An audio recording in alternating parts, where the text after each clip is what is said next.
How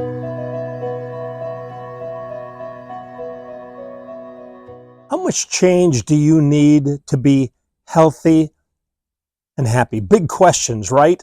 How much change do I need to be a healthy and happy individual? Because I want that for my life. I want to be healthy and I want to be happy. Hello, I'm Dr. David Hawkins, Director of the Marriage Recovery Center and the Emotional Abuse Institute, and I'm going to walk you through 5 steps towards discovering how much change do you need to be healthy and happy. Now that's question number 1. How much change do you need to be healthy and happy? I want to give you 3 choices. Do you need a little bit of change? A little bit of change. I need this individual, I want this individual to sand off the rough edges.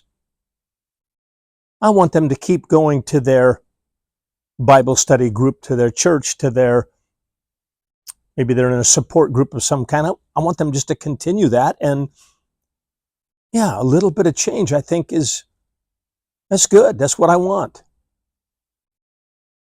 Or do you need a moderate amount of change? Yeah, what's going on in my relationship is not working. It's not working. I am not healthy. I am not happy.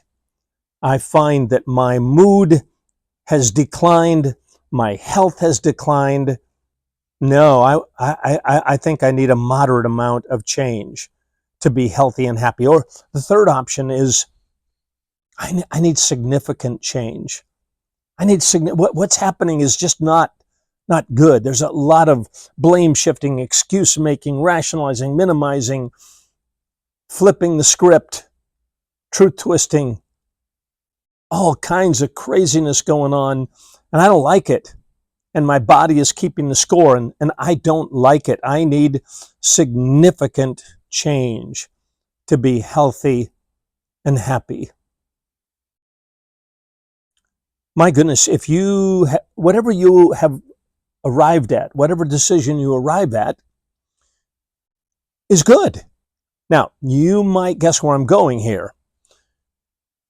Step number 2 is your intervention and treatment plan must match your expectations.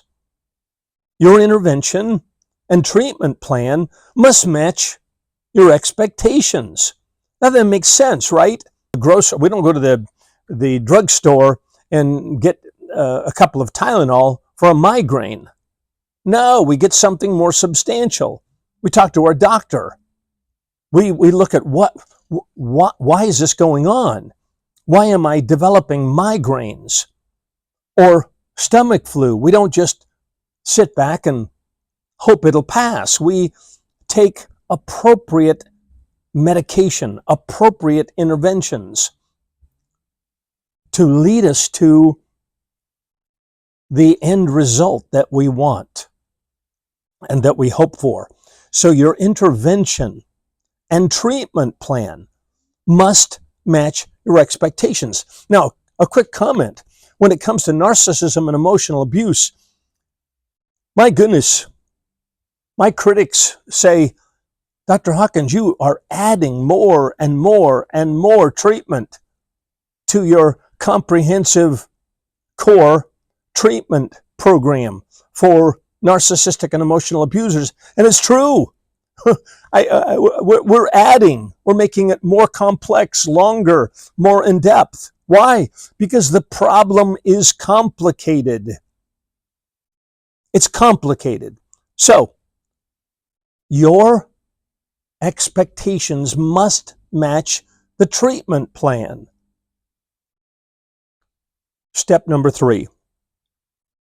You must follow through with the treatment plan. You know, I've talked in other videos about the importance of the narcissist being involved, being interested, being intense, being dedicated to change. Yeah. There must be follow through. Half measures availeth us nothing.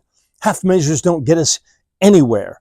So there's got to be a if you're hoping for significant change, then there must be a significant intervention with a significant treatment plan, and we will help you with that. Step number 4, evaluate progress. Always be in the process of evaluating progress. Is this working? Is it working? Is what we're doing working? Are we getting to where we wanted to get to? Step back. It's good for all of us at times to step back and go, how are we? How am I? How am I? Am I getting healthier? Am I getting happier? Am I growing? Am I progressing? And you may need to talk to a professional. In fact, I think you should talk to a professional about this who knows about narcissism and emotional abuse, and ask for some feedback on the intervention that you have attempted, the treatment plan that you're involved in or that they are involved in, and evaluate the progress. And the last step, after you've followed through, you've made adjustments, you've stepped back and you've evaluated your progress, you've evaluated their progress. Finally, be honest with yourself. Oh, that may sound so simplistic. Be honest with yourself. It is not at all simple to step back, ponder, reflect. How am I? What is your body saying to you? Your body keeps the score, right? What is your body saying to you? How's your mood? How do you deem your relationships? What do you notice in the individual that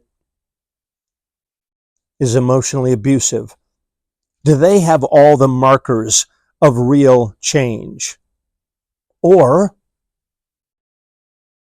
does another intervention need to take place? Did I say that? Another intervention? Isn't one enough? Maybe it's enough, and maybe it's not enough. Because we're evaluating progress and we're making adjustments all the time. Don't be embarrassed by that. It's okay to step back and to evaluate progress and to think about, am I getting to where I want to get to, or do I need a greater intervention, greater accountability, a greater severity of consequences?